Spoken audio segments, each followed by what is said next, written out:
Bismillah bi walibni waruhil kudus al-ilahul wahid. Demi nama Bapa, Putra, dan Roh Kudus ketiganya yang esa. Shalom sahabat yang dikasih oleh Tuhan. Berjumpa kembali dengan saya di channel ini. Terima kasih buat teman-teman yang terus setia mendukung channel ini dengan cara subscribe, like, komen, dan share. Tuhan memberkati kita. Jikalau saudara, siapapun kamu, Islam, Kristen, atau yang ateis, jikalau Anda ingin cerdas, maka Anda harus terbuka dengan ilmu pengetahuan. Anda tidak boleh dibungkam atau dihalang-halangi untuk menjadi cerdas di zaman yang begitu canggih ini. Kali ini teman-teman, kita akan melihat bagaimana seorang ustadz yang gemar sekali membahas, bahkan menafsirkan Alkitab seenaknya sendiri, semaunya sendiri, seliarnya sendiri, tetapi terbungkam dengan tersendirinya, dengan fakta-fakta bahwa dia harus tunduk dan malu karena dia sudah kalah dalam debat ini. Mari kita lihat teman-teman, dan semoga Anda yang melihat ini semakin cerdas dan tahu untuk memahami keyakinan teman-teman, karena di sini syarat dengan data dari literatur yang sangat bertanggung jawab. Ini dia videonya.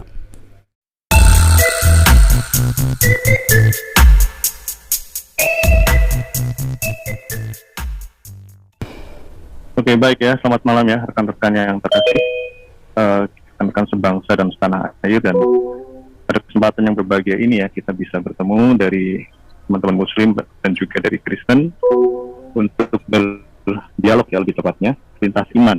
Jadi tentunya objektifnya saya pikir kita sudah tahu semua, kita bukan berdebat kusir atau berpolemik, tetapi ini semua tentu kembali kepada tugas kita sebagai insan Indonesia ya. Kita membantu teman-teman kita yang di YouTube ini untuk memahami seperti apa iman Kristen dan seperti apa iman Islam yang kita sampaikan dalam forum dialog lintas iman ya. Jadi malam hari ini adalah Islam bertanya dan Kristen menjawab, kira seperti itu ya Pak Erben, Pak Zuma ya. Dan aturannya sederhana, saya hanya akan membantu memoderasi supaya objektif dari sesi ini bisa tercapai, yaitu pertanyaan-pertanyaan dari teman muslim bisa tersampaikan dengan baik kepada teman-teman Kristen. Demikian sebaliknya, jawaban-jawaban dari pihak Kristen juga bisa menjawab dari pertanyaannya. Teman-teman muslim tidak lari dari pertanyaan itu ya, tidak off topic juga. Kira seperti itu, sederhana saja. Tapi satu aturan yang saya kira harus kita sepakati, karena ini sesi tanya jawab, jadi tentunya porsi untuk diskusi dan saling menyanggah saya pikir akan dikurangi dan lebih fokus kepada membangun pertanyaan yang baik dan membangun jawaban yang baik. Kita jadi sepakati ya Pak Zuma dan Pak Erben ya. Oke, jadi untuk mute dan unmute saya minta nanti dari saya saja moderator. Jadi percayakan sebisa mungkin saya akan menjaga amanah untuk menjadi moderator yang netral dan tentu orientasinya kepada hasil dari diskusi ini ya, dialog ini. Kira seperti itu. Baik, silakan opening, sesi opening ini manfaatkan untuk menyampaikan hal-hal yang memang dirasa poin-poin utama ya untuk diskusi malam hari ini. Manfaatkan waktu dengan baik supaya teman-teman dan peserta Zoom yang ada di sini juga bisa memahami arahnya mau kemana. Silakan, dari siapa dulu yang langsung. Oke, terima kasih. Selamat malam teman-teman semua, penonton live YouTube dimanapun. Malam hari ini saya sebagai orang Kristen yang percaya Yesus Tuhan akan memberikan penjelasan dengan data-data sesuai dengan keyakinan dan kitab suci bahwa Yesus itu adalah Tuhan. Ya, kata Tuhan itu sendiri dalam Alkitab adalah 717 kali. Mengapa banyak orang tidak mengerti tentang ketuhanan Yesus? Karena orang tidak bisa membedakan konsep Kristen tentang beda kata Tuhan dan Allah. Jadi karena topiknya malam hari ini tentang ketuhanan Yesus, maka saya akan jelaskan apa makna kata Tuhan di dalam iman Kristen. Kata Tuhan itu oleh LAI diterjemahkan menjadi beberapa kata, termasuk menjadi Tuhan, menjadi Tuan, menjadi Raja, menjadi Kaisar, dan juga menjadi pemilik, bahkan juga diartikan Bapa diterjemahkan. Mengapa demikian? Karena kata Tuhan ini kan sebuah gelar. Kita akan lihat data-datanya di sini ya. Kita lihat ini, kata Tuhan itu adalah gelar, panggilan dan jabatan. Jadi ada orang mengatakan Tuhan adalah Allah, Allah adalah Tuhan. Tapi dalam orang Kristen, Tuhan dengan Allah dua kata yang berbeda makna. Kata Tuhan digunakan sebagai gelar kepada Allah, kepada Yesus, bahkan kepada orang terhormat dan juga yang memiliki kedudukan. Kata ini diambil dari kata kurios, bahasa Yunani, yang berpadanan dengan kata Inggris itu Lord. Kata ini di samping bermakna Tuhan, juga berarti Tuan, penguasa, majikan, pemilik. Kata kurios ini berasal dari kata kuros. Ini berbicara tentang supremasi atau keunggulan. Dan kata kurios ini ditujukan kepada pribadi yang memiliki orang atau benda, sehingga pribadi itu memiliki kuasa untuk mengatur atau benda yang menjadi miliknya. Itu bisa. Jadi Tuhan Yesus itu menunjukkan kepenguasaan Yesus. Memang di dalam iman Kristen, Yesus berkuasa di bumi di surga. Yesus berkuasa mengampuni dosa. Yesus berkuasa untuk menyelamatkan. Yesus berkuasa memberikan hidup yang kekal. Itulah kekuriosan Yesus dalam orang Kristen atau ketuhanan Yesus. Itu yang mau dipahami ya. Jadi makna kata Tuhan dalam Perjanjian Baru tidak sama artinya dengan makna kata Tuhan dalam KBBI. Mengapa bisa demikian? Karena Alkitab diterjemahkan tidak mengacu kepada KBBI. Karena Alkitab sudah selesai diterjemahkan, kemudian KBBI baru terbit. Jadi tidak mungkin mengacu kepada KBBI, itu pasti. Karena KBBI itu baru 1983, sementara Alkitab sudah mulai diterjemahkan 1668, sampai yang biasa kita gunakan itu adalah 1974. Jaraknya sekitar 7 tahun baru KBBI muncul. Jadi kalau orang menilai kata Tuhan dari kata KBBI itu tidak nyambung. Kenapa? Karena sejarah penterjemahan itu dilupakan. Kita lihat ini penggunaan kata kurios itu sebagai gelar kepada Allah Bapa. Itu jelas. Tapi kata kurios juga dipakai sebagai gelar kepada Yesus Kristus. Kata kurios juga dipakai sebagai gelar kepada seorang raja, tetapi dipakai juga sebagai gelar kepada seorang yang namanya Kaisar. Ya, jadi ini semua membuktikan bahwa kata Tuhan atau kurios di dalam Alkitab tidak senantiasa dipahami bahwa itu bermakna sama dengan Allah. Walaupun kata gelar kurios ini atau Tuhan ini dipakai juga kepada Allah. Nanti di dalam diskusi akan bisa kita elaborasi dengan lebih dalam lagi. Penggunaan kata kurios berikut ini ya, dikatakan dipakai kepada hamba, seorang yang memiliki hamba. Bahkan kata kurios dipakai sebagai gelar kepada Abraham.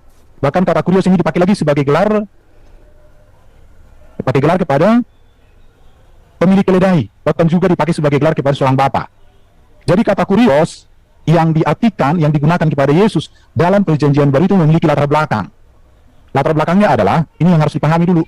Kata ini menerjemahkan kata YHWH ya sebagai nama Allah sendiri dalam Alkitab Ibrani.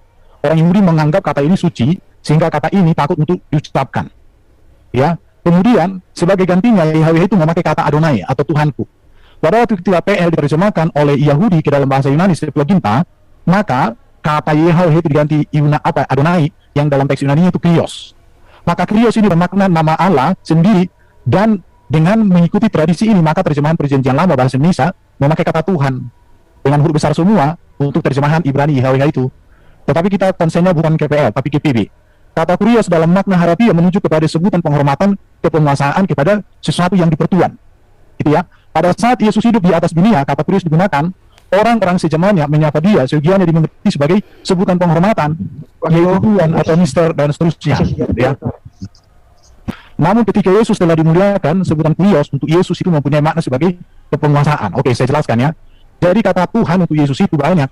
Malaikat menyebut Yesus Tuhan, Elizabeth, Yesus sendiri mengaku dirinya Tuhan, murid-murid Yesus juga memanggil Yesus Tuhan, orang yang buta juga memanggil Yesus Tuhan, bahkan perempuan Kanaan dan juga orang tua yang sakit ayan anaknya disembuhkan, Zakheus, dan banyak lagi.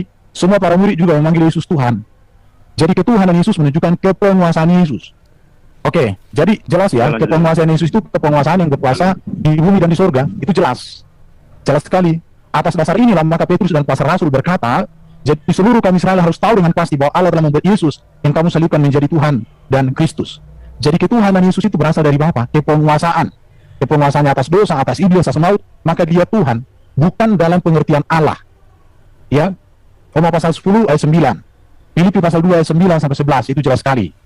Ini berbicara tentang ketuhanan Yesus. Yesus menjadi Tuhan itu bukan keputusan konsili, tetapi itu adalah sebuah kebenaran yang Yesus adalah Tuhan. Semua orang, dan Yesus sendiri mengakui. Ini data-data yang saya tunjukkan semuanya. Allah membuat dia, Yesus adalah Tuhan. Bagi kita hanya satu Allah, satu Tuhan itu Yesus. Allah membangkitkan Kristus, membangkitkan Tuhan, jelas. Satu-satunya penguasa Tuhan. Semuanya ada data-datanya di sini. Oke, ayat ini menjelaskan Yesus adalah Tuhan, namun ia Tuhan karena Allah membuat Yesus menjadi Tuhan. Dan Allah yang telah membangkitkan dia karena Allah yang satu itu adalah Bapa, namun Tuhan yang satu itu adalah Yesus Kristus. Itu jelas sekali. Alkitab menggunakan istilah Allah yang dikenakan kepada Bapa yang Maha Esa, satu-satunya Allah yang benar, sedangkan istilah Tuhan untuk Yesus Kristus yang diangkat Allah. Itu jelas. Jadi sebutan Tuhan untuk Yesus tidak langsung menunjukkan bahwa Yesus itu adalah Bapa. Tidak pula Tuhan di sini berarti Allah, apalagi ilah. Tetapi ini berbicara tentang kepenguasaan. Karena Allah Bapa lah yang membangkitkan Tuhan Yesus. Lagi pula ia membuat Yesus menjadi Tuhan dan Juru Selamat. Bapa itu sendiri. Bahwa makna gelar Tuhan itu Yesus tidak berarti Bapa, Allah ataupun ilah, tetapi menunjukkan tentang kepenguasaannya. Oke, jadi orang yang menolak Yesus sebagai Tuhan, maka tidak ada keselamatan baginya. Itu jelas di dalam iman Kristen. Karena siapa yang mengaku dengan mulut, percaya dengan hati, Yesus adalah Tuhan yang dibangkitkan oleh Bapa di surga, dia keselamatan terjadi atas hidupnya. Itu jelas sekali. Ini data-data iman Kristen. Oke, sampai di sini dulu presentasi saya. Oke, gua ambil alih. Tadi gua hitung itu Erben 9 menit ya habisnya. Gurunda silakan opening statement 9 menit juga. Baik, bismillahirrahmanirrahim. Assalamualaikum warahmatullahi wabarakatuh. Terima kasih atas paparan dari saudara kita dari pihak Kristen, ya, bahwa kemudian Yesus itu adalah Tuhan. Menurut paparan tadi, sangat disayangkan kemudian Tuhan yang dimaksud dalam bahasa Indonesia yang kita imani saat sekarang, yang kita pahami sekarang ini, Tuhan itu artinya adalah pencipta langit dan bumi.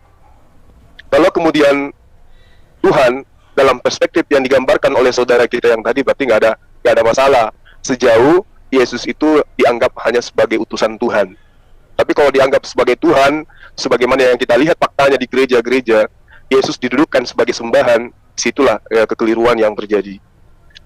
Bilangan 23 nomor 19, Tuhan bukanlah manusia atau anak manusia. Jadi apapun konsep Tuhan yang kemudian diuraikan tadi, dia bukan anak manusia dan bukan manusia. Sementara Yesus adalah manusia dan dilahirkan oleh manusia. Berarti Tuhan di sini, dalam arti kata pencipta langit dan bumi, Yesus tidak memiliki ruang di sana. Lalu kemudian, di dalam pengabaran yang dijelaskan di dalam kitabnya teman Kristen, ketika berbicara mengenai konsep Yesus ini adalah Tuhan ataupun bukan. Bahkan di dalam Lukas 19:18, nomor 19, ya, Yesus sendiri menyangkal bahwa dia adalah Tuhan. Yesus berbicara kepada seorang pria yang memanggilnya baik, lalu bertanya kepadanya, mengapa kau menyebut saya baik? Tidak ada yang baik kecuali Tuhan sejati, Tuhan saja maksudnya.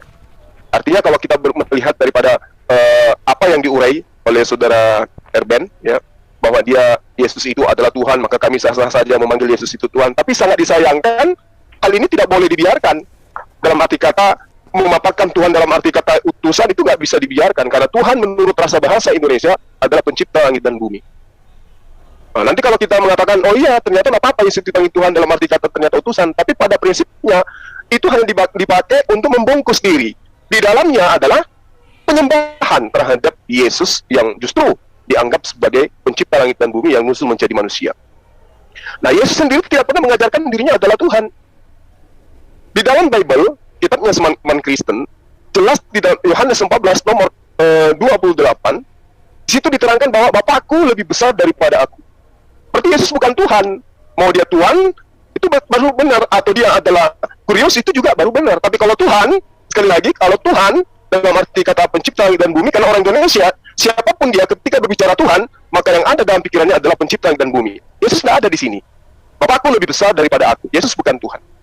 Yohanes 10 nomor 29, Bapakku lebih besar dari semuanya. Nah, Yesus tidak bisa menjadi Tuhan jika Tuhan lebih besar dari dia. Jadi kalau hari ini dikatakan, oh enggak apa-apa, Yesus itu disebut Tuhan karena dia itu hanya sebagai utusan, dia yang dibangkitkan, dia yang diberi kuasa. Tunggu dulu. Karena Yesus itu diberi kuasa, ada sebabnya. Yesus diberi kuasa karena apa? Karena dia adalah anak manusia. Yohanes 5 nomor 27. Dan ia memberi kuasa kepada Yesus untuk menghakimi, karena Yesus adalah anak manusia. Kalau dia Tuhan, maka dia tidak perlu diberi kuasa, karena dia yang maha kuasa.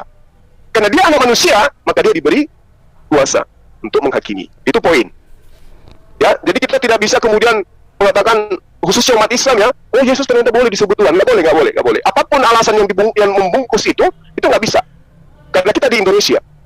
Jangan kemudian karena Tuhan itu artinya begini, bengono, maka Yesus yang adalah manusia boleh disebut Tuhan. Bagi umat Islam final, tidak boleh nyebut Yesus itu sebagai Tuhan. Karena dia adalah hamba Tuhan. Nah, kemudian, Yohanes 16 nomor 23, di situ diterangkan begini, pada hari itu kamu tidak akan menanyakan apa-apa kepadaku. Aku berkata kepadamu, sesungguhnya segala sesuatu yang kamu minta kepada Bapa akan diberikannya kepadamu dalam namaku. Artinya, tempat meminta itu kepada Bapa. Yesus hanya perantara. Maka dia di dalam ajaran agama Islam disebut sebagai Muslim. Disebut sebagai Rasul. Dia adalah seorang Muslim yang senantiasa berserah diri kepada Allah.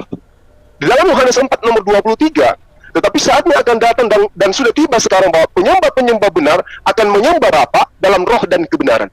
Jadi Yesus tidak menerangkan akan menyembah Yesus dalam roh dan kebenaran. Meski nanti saya yakin sekali saudara Erwin akan kembali mengulas apa itu menyembah dan seterusnya, untuk menyembunyikan identitas iman mereka yang mendudukkan Yesus itu sesungguhnya adalah Bapa yang nusul jadi manusia, kemudian yang dikatakan menyembah itu adalah menghormat. Justru itulah yang kemudian ingin disajikan oleh saudara Erben. Menyembah kepada Yesus definisinya adalah seperti ini, Yesus itu adalah Tuhan definisinya adalah seperti ini. Pada sesungguhnya yang dia mau suguhkan adalah Yesus adalah Bapa yang nusul menjadi manusia. Lalu kemudian kalau Yesus itu adalah Tuhan, maka Yesus ini menyembah dirinya sendiri. Ya. Tetapi yang terjadi sebaliknya adalah Yesus menyembah esensi yang ada di surga atau yang ada di langit. Dia tidak menyembah dirinya. Maka salahlah kemudian ketika ada sekelompok orang yang justru menyembah anak Maria yang adalah Yesus. Karena Yesus tidak menyembah dirinya. Sementara Yesus menerangkan, jika engkau mengasihi aku, engkau akan melakukan pekerjaan yang aku lakukan. Engkau akan mentaati, mendengarkan, mengikuti perintah-perintahku. Yesus tidak pernah menyembah kepada dirinya. Yang ada, Yesus menyembah kepada esensi luar yang ada dari dirinya, yaitu Sang Bapa yang ada di surga. Yohanes 17 nomor 3 itu jelas dikatakan seperti itu. Lukas 6 nomor 12, Matius 20 nomor 28. Agar mereka mengenal kamu satu-satunya Tuhan yang benar, dan mengenal Yesus Kristus yang telah engkau utus. Yesus kedudukannya adalah utusan, harus dikenal seperti sebagaimana utusan. Kalau kemudian ada embel-embel Tuhan, tunggu dulu. Ya. Lalu kemudian di dalam Lukas 6 nomor 12, dia melanjutkan sepanjang malam dalam doa kepada Tuhan. Nah tuh. Jadi kalau Yesus disebut Tuhan, ternyata Yesus juga berdoa kepada Tuhan. Jadi orang yang menggunakan akal sehat tidak akan mungkin mau menerima begitu saja konsep Tuhan yang kemudian saudara Erben paparkan. Kenapa? Karena mau dibungkus Tuhan, definisi Tuhan, kemudian berubah menjadi Tuhan, lalu kemudian menjadi kurios dan seterusnya. Yesus tetap saja tidak bisa keluar dari kodratnya sebagai manusia. Lalu bagaimana Yesus itu berdoa kepada Tuhan? Bukti bahwa dia bukan Tuhan. Matius 26 nomor, gimana? Waktu 1 menit lagi untuk opening. Baik. Ya, silakan. Matius 26 nomor 39. Dia jatuh dengan wajah ke tanah dan berdoa, Bapakku yang ada di surga. Ibrani 5 nomor 7, dalam hidupnya sebagai manusia, ia telah mempersembahkan doa dan permohonannya dengan ratap tangis dan keluhan kepada Tuhan yang sanggup menyelamatkan dia dari maut. Dan karena kesalehannya, ia telah didengarkan. Artinya, Yesus adalah manusia. Mau dibungkus dengan kata Tuhan, mau dibungkus dengan kata kurios, Yesus mempraktekkan dirinya sebagai utusan Tuhan, sebagai manusia, sebagai hamba Tuhan, sebagai ciptaan yang tersungkur berdoa bersungguh-sungguh di hadapan Tuhan. Baik. Oke. Terima kasih. Waktu selesai. Baik, sebelum lanjut, setelah ini nanti pertanyaan pertama dari penanya, dari paparan yang tadi Pak Zuma sampaikan, diambil, karena cukup banyak poinnya saya catat, jadi diambil dari situ pertanyaan-pertanyaan apa saja, sesuai dengan apa yang tadi sudah digariskan dalam opening speech ya. Jadi waktu bertanya 1 menit saja, pertanyaan utama dulu, nanti Pak Erwin akan menjawab. Jadi begini, saya ingatkan lagi, Pak Zuma mohon nanti sedikit dikurangi untuk judgement ke arah doktrin kekristenan, karena itu menjadi domain dari pihak Kristen untuk menjelaskan. Tapi tadi masih bisa diterima di opening sebagai bentuk untuk dalam tanda kutip ya, debat akademis kritis itu menggugat tidak masalah. Tapi nanti batasi saja pada pertanyaan, bukan penilaian. Nanti biarkan dari pihak Kristen yang menjelaskan menurut akidah atau doktrin kekristenan. Waktu untuk Pak Zuma memberikan pertanyaan awal, silakan Pak Zuma. Dari opening yang tadi saya sudah catat, saya ulangi, Pak Erben menyampaikan makna kata Tuhan dalam Alkitab dan makna kata Tuhan dalam KBBI, penggunaan kata Kyrios dalam Alkitab, dan yang terakhir adalah makna ketuhanan Yesus Kristus dalam Alkitab. Kemudian Pak Zuma menyampaikan kekeliruan tentang penyembahan kepada Yesus, penekanan bahwa Allah bukan manusia, penekanan bahwa Bapa lebih besar daripada Yesus, penekanan bahwa Yesus diberi kuasa karena dia anak manusia untuk menghakimi, kemudian penyembahan kepada Bapa. Yang terakhir sedikit ada statement mengenai apakah Pak Erben ingin menegaskan bahwa Yesus adalah Bapa. Yesus tidak menyembah dirinya. Jadi itu poin-poin yang bisa saya catat. Jangan keluar dari situ. Silakan dari Pak Zuma dulu memberikan pertanyaan awal. Silakan Pak Zuma. Oke, baik. Di dalam Kisah Para Rasul 2 nomor 24, ya, Kisah Para Rasul 2 nomor 24 diterangkan Allah membangkitkan dia dengan melepaskan dia dari sengsara maut, karena tidak mungkin ia tetap berada dalam kuasa maut itu. Yang ingin saya tanyakan, yang dibangkitkan di sini manusia atau Tuhan? Silakan. Baik. Jadi tadi mohon diulangi Pak Zuma untuk Kisah Rasul 2 ayat 24 ya. Siap. Oke, kita sebelum dijawab kita buka datanya dulu. Mungkin saya bisa bantu share ya untuk. Oke, udah saya bro. Oh, silakan. Jadi Kisah Rasul 2. 24. Tetapi Allah membangkitkan dia itu Yesus, dengan melepaskan dia dari sengsara maut, karena tidak mungkin ia tetap berada dalam kuasa maut itu. Ini menegaskan bahwa Yesus yang adalah Tuhan dibangkitkan oleh Allah. Makanya tadi saya katakan Allah dan Tuhan itu beda. Itu yang harus dipahami di sini. Jadi bukan Allah membangkitkan Allah, tetapi Allah membangkitkan Yesus yang adalah Tuhan, penguasa itu, Kurios. Kalau orang Inggris bilang Lord, jadi God membangkitkan Lord, Theos membangkitkan Kurios, bukan Tuhan membangkitkan Tuhan, atau Allah membangkitkan Allah, bukan itu. Tapi Allah membangkitkan dia, Yesus, yang adalah manusia, yang diberikan gelar kepenguasaan sebagai Kurios, Tuhan. Itu artinya di sini. Terima kasih. Oke. Sebentar dulu Pak. Masih ada waktu 20.51 Pak Erben. Iya, saya pikir sudah sangat jelas. Dan ini menegaskan bahwa Yesus bangkit yang menyatakan bahwa maut sudah dikalahkan. Yesus bangkit menyatakan bahwa iblis sudah dikalahkan. Yesus bangkit menyatakan bahwa hidup kekal ada di dalam dia. Itu yang ditegaskan. Karena kepada Yesus, Allah sudah limpahkan kuasa. Maka Yesus mengatakan, aku berkuasa untuk memberikan hidup yang kekal. Dan itu kuasa yang dari Allah. Maka ini berkaitan dengan Matius 28 ayat 18, Yesus katakan, kepadaku telah diberikan. Siapa yang memberi? Ya Bapa di sorga yang memberikan kuasa itu kepadanya. Oke, cukup. Baik, silakan Pak Zuma mau melanjutkan dengan pertanyaan lagi atau masih ingin mengelaborasi, tetapi mohon jangan ada framing, tetapi fokus kepada pertanyaan Anda sendiri, jawaban Pak Erben. Kemudian saya harap kekritisan itu dijaga supaya tidak ada framing dan tendensi untuk menyerang keyakinan orang lain. Silakan Pak Zuma. Baik. Oke, terima kasih Bang Erben. Berarti yang dibangkitkan di sini adalah Yesus, yang melepaskan Yesus dari sengat maut adalah Bapak. Lalu kemudian, ya, berarti yang dibangkitkan di sini statusnya lebih rendah daripada yang membangkitkan. Nah, yang saya ingin tanya, yang dibangkitkan ini sisi ketuhanan atau sisi kemanusiaan? Baik, silakan Pak Erben, alokasi waktu Anda 5 menit untuk menjawab. Yang dibangkitkan itu sisi ketuhanan atau keilahiannya? Atau kemanusiaannya atau ketuhanannya, keilahiannya? Silakan. Kemanusiaan Yesus tidak bisa dipisahkan dari ketuhanan, kepenguasaannya. Karena kalau kemanusiaan Yesus tidak ada, maka tidak ada ketuhanannya. Sama seperti presiden, dirinya dengan kepresidenan tidak bisa dipisahkan. Di situ. Jadi yang dibangkitkan itu Yesus yang adalah Tuhan, yang menunjukkan kepenguasaannya, kemesiasannya. Jadi Yesus itu yang dibangkitkan. Ketuhanan Yesus dengan dagingannya, ketubuhannya nggak bisa dipisahkan. Sama seperti Bro Juma, kamu sebagai bapak dengan tubuhmu itu nggak bisa dipisahkan. Kalau gelarmu sebagai bapak dengan tubuhmu dipisahkan, itu beda cerita. Nah, seperti itu. Ya, Anda mengatakan yang dibangkitkan itu adalah ketuhanannya dan juga kemanusiaannya. Apa yang Anda maksud dengan Tuhan ketika ternyata dia adalah manusia dan dua-duanya dibangkitkan? Untuk apa titel Tuhan kepada Yesus kalau ternyata sisi Tuhannya juga dibangkitkan? Kalau Anda mengatakan bahwa Tuhan itu adalah kekuasaan apa atau buktinya dia dibangkitkan? Kuasa apa yang Anda maksud dengan konsep Tuhan pada diri Yesus? Sementara sisi Tuhannya dibangkitkan juga, manusianya dibangkitkan juga. Lalu Tuhan yang Anda tempelkan ke Yesus itu apaan itu? Coba saudara saya jelaskan lebih logikanya itu kena terhadap akal gitu. Ya, silakan Pak Erben. Silakan. Oke. Kepenguasaan Yesus itu adalah bahwa dia itu berkuasa untuk mengampuni dosa, berkuasa mengalahkan iblis, berkuasa mengalahkan maut, dan dia diberikan kuasa menjadi hakim yang adil. Itulah kepenguasaan ketuhanan Yesus. Itu gelar di situ. Dan bukan saya yang menempelkan itu, tetapi memang Bapa di surga yang memberikan otoritas itu kepadanya. Matius 28 ya, saya bacakan ini. Matius 28, kita lihat dengan data ini. Matius 28 ini, ya, supaya kita ada data di sini. Matius 28, ini ayat yang sangat luar biasa dan saya cinta ayat ini. Dikatakan begini sama Yesus ya, kepadaku telah diberikan oleh Bapa di surga segala kuasa di surga dan di bumi.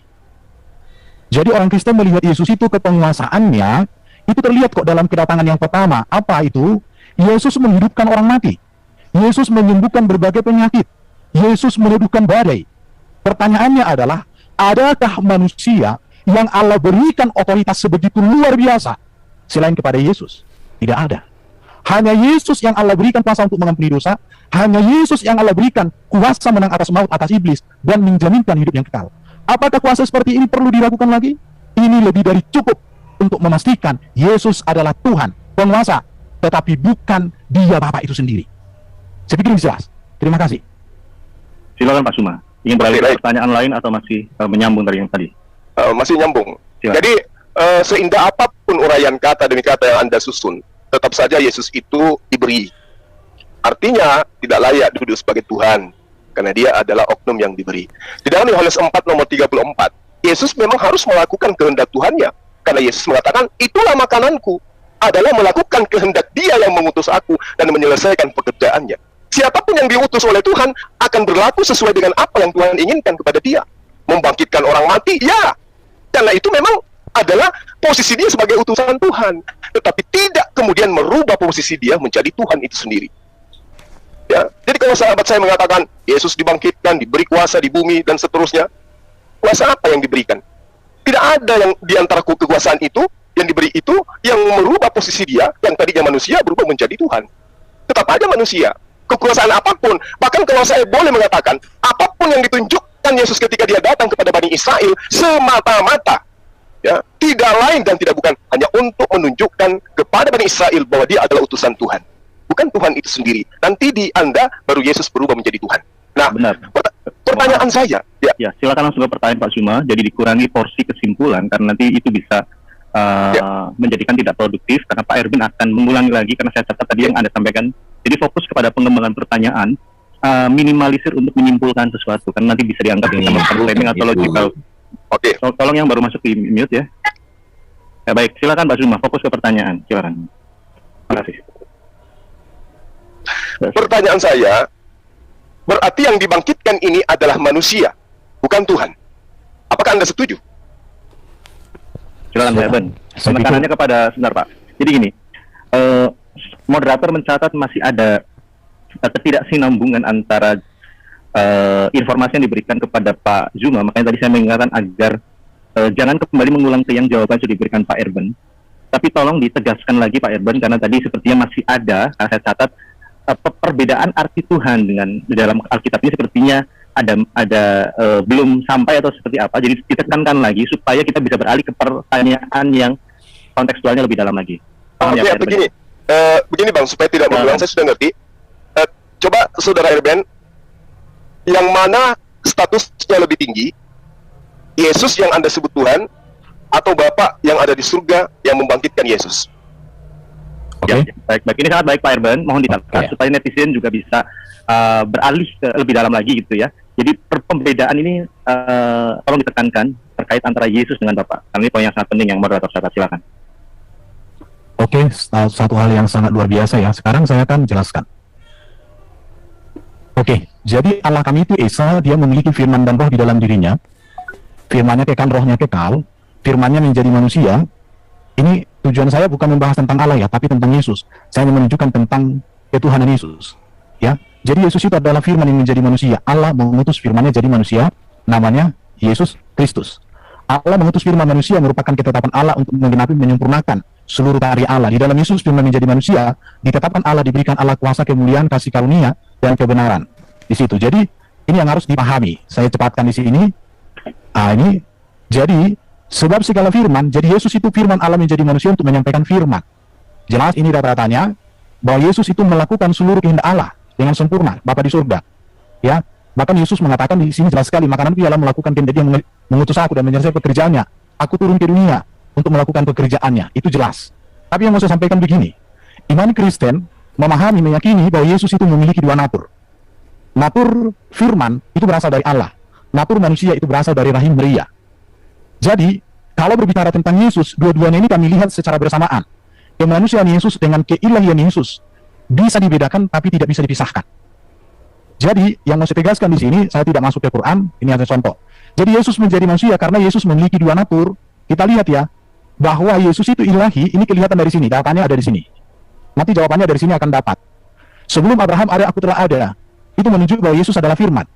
Baru dikatakan, kemuliaan yang kumiliki di hadiratmu sebelum dunia ada. Sebelum dunia ada, Yesus sudah ada. Sebagai apa? Sebagai firman. Baru dikatakan lagi di sini, engkau telah mengasihi aku sebelum dunia dijadikan. Jelas. Ya, aku Alfa dan Omega. Yesus mengatakan itu. Baru kemudian oleh dia firman Allah menjadi manusia, Allah menjadikan semesta.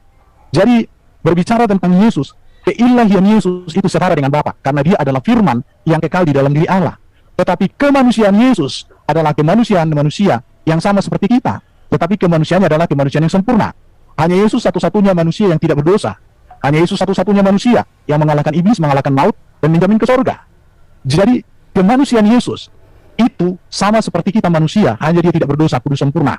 Dan dia manusia yang berasal dari firman. Tetapi dia sebagai firman, esensi Yesus sebagai firman, itu setara dengan Bapa karena firman itu di dalam diri Allah. Firman Allah kekal di dalam diri Allah. Sesuatu yang ada di dalam diri Allah tentu setara dengan Allah. Tetapi firman yang berasal dari apa? Firman daging manusia yang berasal dari Maria, tentu dia adalah ciptaan. Sama dengan natur ciptaan. Tetapi bedanya adalah bahwa pencipta tentu sudah pasti lebih rendah daripada pencipta. Saya pikir sudah terjawab. Tapi saya tunjukkan ini sedikit ini. Sebentar Pak Iban, sebelum terakhir, tadi pertanyaan dari Pak Zuma, saya khawatir belum terjawab semua. Karena tadi kalau saya terjemahkan lurus gitu ya dari kata-kata beliau, statusnya lebih besar mana antara Bapa dengan Yesus Kristus, sedangkan tadi Lai Erben menjelaskannya dari sisi firman yang menjadi manusia. Silakan Lai, ada waktu 1 atau 2 menit untuk menjelaskan itu. Oke, saya jelaskan.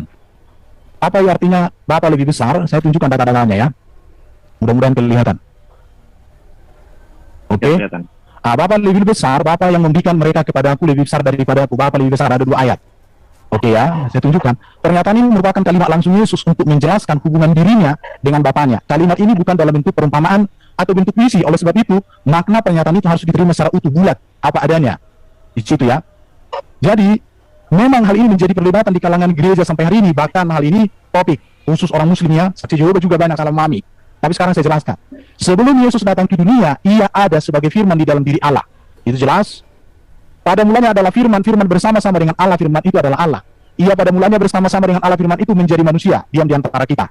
Jadi kita melihat di sini, ya Bapa, aku mau supaya dimanapun aku berada, mereka berada, sebab engkau telah mengasihi aku sebelum dunia ada. Jadi Yesus ada di dalam diri daripada Bapa. Bapa lebih besar dari Yesus, artinya Yesus datang dan keluar dari Bapa. Yesus diutus oleh Bapa, betul, firman. Jadi Yohanes 8:42, jikalau Allah adalah Bapamu, kamu akan mengasihi aku, sebab aku keluar dan datang dari Allah. Aku datang bukan atas kehendak sendiri, melainkan dia yang mengutus aku. Nanti saya simpulkan ya, saya masih menunjukkan data-data. Allah mengutus anaknya ke dalam dunia, telah mengaruniakan anaknya yang tunggal. Dikatakan Yohanes 3:16-17. Jadi Bapa lebih besar daripada Yesus itu apa? Kita lihat ya. Yesus melakukan segala sesuatu atas kehendak Bapa untuk kemuliaan daripada Bapa di surga. Itu jelas. Yohanes 4, makananku ialah melakukan kehendak dia, pekerjaan apa yang dikerjakan Bapa itu yang akan dikerjakan, dikatakan oleh Yesus. Sebab aku telah turun dari surga untuk melakukan kehendakku, untuk melakukan kehendak dia yang telah mengutus aku. Baru dikatakan ini data-data semua. Dari sini nanti kita bisa menarik satu kesimpulan. Ya, jadi otoritas atau kuasa yang dimiliki Yesus itu dari Bapa. Itu artinya di situ. Maka dikatakan Bapa lebih besar. Satu, dia datang dan keluar dari Bapa. Yang keluar dari Bapa tentu itu bisa dikatakan lebih kecil dari Bapa. Makanya Bapa lebih besar. Tetapi yang kedua, otoritas atau kuasa yang dimiliki Yesus itu adalah dari Bapa. Ya, menyerahkan penghakiman seluruhnya kepada anak. Ini segala pekerjaan yang diserahkan Bapa kepada aku jelas. Ini semua data-datanya. Engkau telah memberikan mereka kepadaku.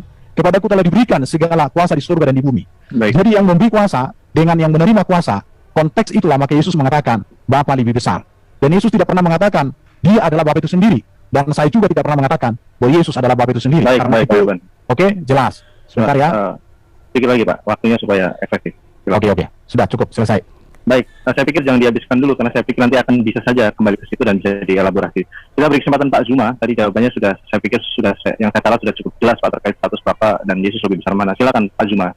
Oke, jadi kita sepakat bahwa Bapa lebih besar daripada Yesus. Jadi kesetaraan di situ nggak muncul karena ada yang lebih besar, ada yang lebih kecil. Lalu kemudian di dalam Ulangan 33 nomor 26 memang tidak ada setara dengan Bapa. Nah, kembali kepada pernyataan saudara yang mengatakan bahwa Yesus Sebentar itu Pak Zuma, benar Pak, belum dilanjutkan.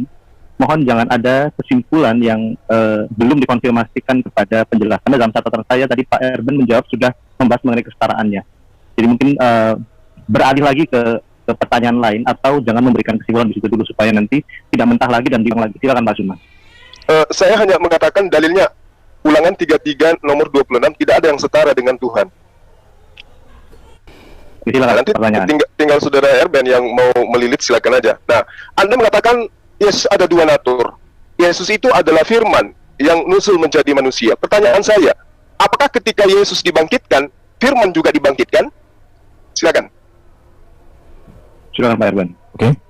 Jadi yang dibangkitkan itu adalah Yesus yang manusia. Makanya gini, memahami sebuah kronologi peristiwa tidak bisa sesederhana itu. Perhatikan ya, Allah Esa memiliki firman. Firman menjadi manusia. Manusia Yesus mengalami kematian. Maka manusia Yesus ini dibangkitkan. Ingat, hakikat Yesus sebagai firman itu kekal. Tetapi hakikat Yesus sebagai manusia pernah mengalami mati. Yang dibangkitkan itu adalah kemanusiaan sang firman. Itulah yang dibangkitkan. Itu pemahaman Kristen. Jadi tidak dipisahkan antara keilahiannya, keberadaannya sebagai firman dengan kemanusiaannya. Tetapi kalimat orang Kristen adalah kemanusiaan sang firman yang menjadi manusia ini dibangkitkan oleh Bapa di surga. Bahkan setelah Yesus dibangkitkan, dia masih menampakkan diri 40 hari, mengajar, masih melakukan banyak karya. Kemudian dia naik ke surga, menyediakan tempat bagi kita. Jadi ini menunjukkan bahwa Bapa membangkitkan sang firman yang menjadi manusia. Itu kalimatnya. Karena orang Kristen tidak diajar untuk memecah-mecah pribadi Yesus ini, tidak. Karena keberadaannya sebagai firman dengan keberadaannya sebagai manusia satu di dalam pribadi Yesus itu. Bisa dibedakan, tidak bisa dipisahkan. Saya pikir ini jawaban saya. Silakan Pak Suma. Berarti yang dibangkitkan, lain atau masih dielaborasi? berarti yang dibangkitkan firman juga yang dibangkitkan. Yesus dibangkitkan, firman dibangkitkan. Kalau Anda mengatakan firman tidak dibangkitkan, lalu firmannya kemana? Saya pikir jawaban saya sudah jelas. Kalau Anda tidak memahami lagi, saya pikir ganti pertanyaan saja daripada saya ulang-ulang. Pak Erben, saya pikir begini Pak Erben, kewajiban Anda untuk menjawab, jadi tidak masalah. Jadi luangkan waktu untuk menjawab lagi. Mungkin dengan cara menjawab yang berbeda, meskipun harus mengulang. Silakan Pak Erben dijawab. Apakah firman itu yang dibangkitkan dengan kemanusiaannya? Jadi firman dengan kemanusiaan Yesus itu bisa dibedakan, tapi tidak bisa dipisahkan. Jadi yang dibangkitkan itu adalah tubuh dari sang firman yang menjadi manusia itu. Tubuhnya, tubuh sang firman, tubuh firman yang menjadi manusia itu yang lengkap. Karena nanti kalau Firman sendiri yang mana? Firman dipotong dulu. Silakan Pak Erben. firman menjadi manusia, ini harus disatukan kalimatnya. Karena kemanusiaan Yesus tidak dipisahkan dari hakikatnya sebagai firman. Oke? Berarti yang dibangkitkan firman. Firman yang menjadi manusia itu, kemanusiaan Yesus itu Ya, dibangkitkan. berarti firman ini telah berubah menjadi manusia. Berarti firman sudah menjadi manusia. Berarti yang dibangkitkan adalah firman dalam rupa manusia. Firman yang menjadi manusia itulah yang dibangkitkan. Oke, Baik, berarti seperti ini. Sebentar Pak Suma, sebentar. ya, Pak Erben, Pak Zuma, saya mencoba memberikan frase untuk penengah begitu ya, supaya saya tidak masuk ke substansi, tapi tadi saya mencatat terkait tentang hakikat. Jadi mungkin yang Pak Zuma maksud ya, mungkin ini, semoga bisa membantu, apakah natur firman yang ilahi itu ada dalam satu hakikat kemanusiaannya, jika kita analogikan dari benda cair menjadi benda padat, yang firman itu adalah roh menjadi manusia, sehingga Pak Erben mungkin jawabannya bisa lebih mengenal lagi. Karena yang dikhawatirkan nanti ada kebingungan di para pendengar terkait pertanyaan Pak Zuma tadi dan jawaban Pak Erben. Firman apakah itu dibangkitkan bersama kemanusiaannya? Firman tidak dibangkitkan karena kan firman kekal. Yang dibangkitkan itu adalah tubuh kemanusiaan dari sang firman. berarti firman tidak jadi manusia dong kalau dia kekal. Loh, saya sudah jelaskan firman menjadi manusia. Kalau kamu katakan bahwa firman tidak menjadi manusia, buktinya tubuh Yesus ada. Buktinya itu dia dia. melahirkan dari wanita perawan, artinya Oke. ya ada sesuatu hal yang harus dipikirkan di situ. Berarti firman ini sudah tidak ada karena dia sudah menjadi manusia. Firman yang mana dulu ini? Ya, yang Anda katakan firman telah menjadi manusia itu. Nasi telah menjadi bubur, berarti sudah tidak ada nasinya, sudah jadi bubur. Oh, di dalam ajaran Kristen tidak seperti itu. Lalu yang Karena menjadi Yesus ini apa? firman Allah itu kekal. Saya kasih contoh gambaran. Ketika Allah menyampaikan firman yang menjadi Quran, Allah tidak kehilangan firman. Atau Ya. ketika Quran sobek, bukan berarti firman sobek. Seperti itu. Bentar Pak konteksnya. Erben, jangan menggunakan paralelistik ke Quran, tetapi yang lain saja. Begini, mohon maaf moderator. Sebentar Pak Zuma, sebentar. Berikan kesempatan Pak Erben untuk mengkonstruksi jawabannya. Saya pikir seperti itu dulu Pak. Nanti kalau Pak Erben sudah berhenti baru dilanjutkan. Silakan Pak Erben. Iya. Jadi itu sang firman itu sebagai imam kemanusiaan Yesus yang menjadi korban yang sempurna. Firman itu tidak dibangkitkan, firman tersebut tidak berubah wujud. Ya, tetapi dikatakan mengambil rupa manusia, Filipi pasal 27.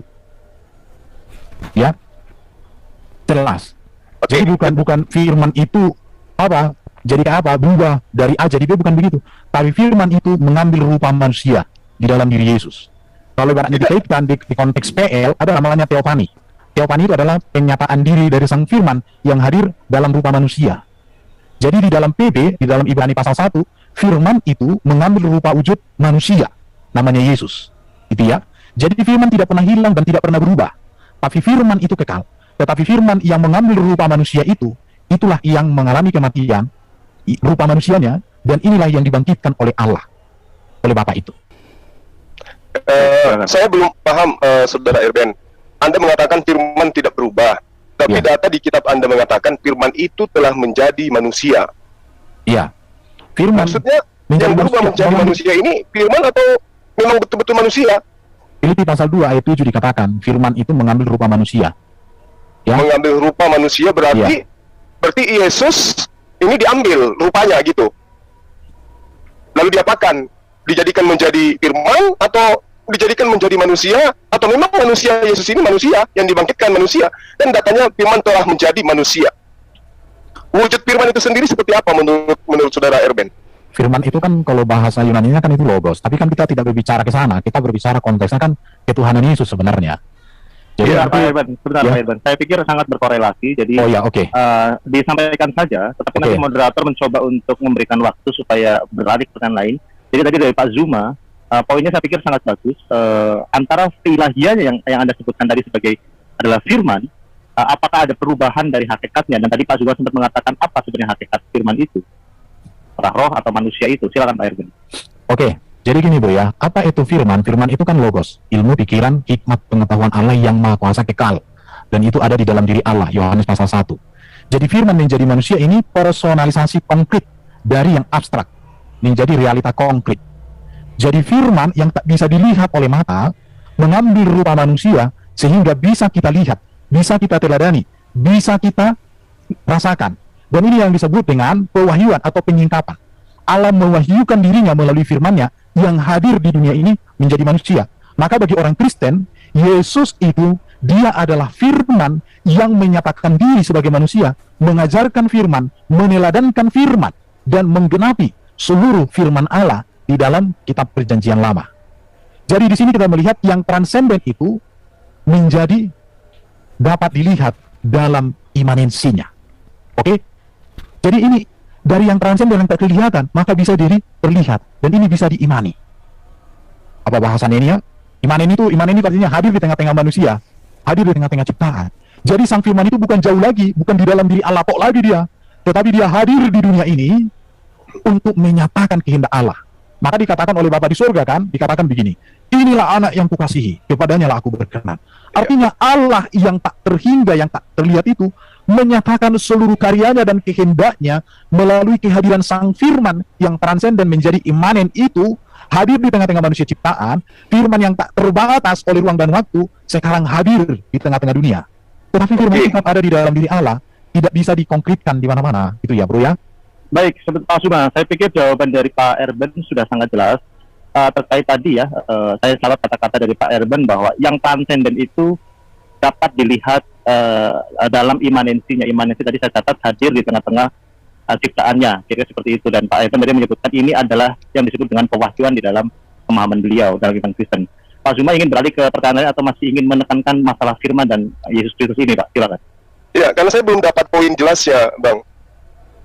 Jadi gini, tadi dia katakan bahwa firman itu adalah ide, gagasan yang ada pada diri Tuhan. Kemudian nuzul menjadi manusia. Yang tadinya tidak nampak menjadi nampak. Berarti yang nampak ini adalah firman dalam wujud manusia. Ketika dia dibangkitkan, maka yang dibangkitkan adalah firman. Lalu kemudian Saudara Erwin tidak mengakui itu. Jadi yang mana firman yang sebenarnya ini? Firman telah menjadi manusia, kemudian manusia ini dibunuh, dibangkitkan. Berarti yang mengalami semua itu adalah firman. Lalu kenapa kemudian saudara masih mengatakan bahwa firman itu ada pada diri Tuhan, sementara sudah menjadi manusia? Lalu apa yang menjadi manusia kalau bukan firman? Silakan. Jadi firman itu kan tidak terbatas oleh ruang dan waktu, karena dia ada di dalam diri Allah yang Maha Kuasa. Itu jelas. Firman itu tetap ada di dalam Bapa, tetapi ini tidak bisa dikonkretkan di mana-mana itu ya. Kalau yang jelas bagi otak, itu artinya bukan misteri ilahi, tapi misteri manusia. Jadi kalau Bro Juma tidak bisa memahami yang saya jelaskan, ya memang ini misteri ilahi yang hanya bisa dipahami oleh orang yang sudah merasakan kasih ilahi itu. Tetapi ini memang misteri manusia. Iya, berarti kalau bro nggak memahami, menurut saya bro sedang bermisteri. Itu di situ ya. Jadi keimanan itu ada ruang rasional, akal, tetapi ada ruang juga misteri ilahi. Bahasa Islamnya kayak ini nakli nih, ya, kira-kira begitu. Jadi saya mau katakan begini bro, keimanan itu ada ruang rasional, akal, tetapi ada ruang misteri ilahi. Jadi inilah kemisterian Allah di dalam iman Kristen, bahwa Allah yang esa, yang kekal memiliki firman. Karena bagi orang Kristen, kalau Allah nggak memiliki firman, itu patung, benda mati. Kalau Allah tidak memiliki roh, itu nggak layak disembah, itu dicampakkan, itu kemperan sana kalau di Kristen. Jadi Allah yang transenden itu menyatakan kehadirannya melalui firman, ya, melalui firman-Nya yang mengambil rupa manusia. Jadi misteri ilahi itu dapat dipahami dalam batasan tertentu.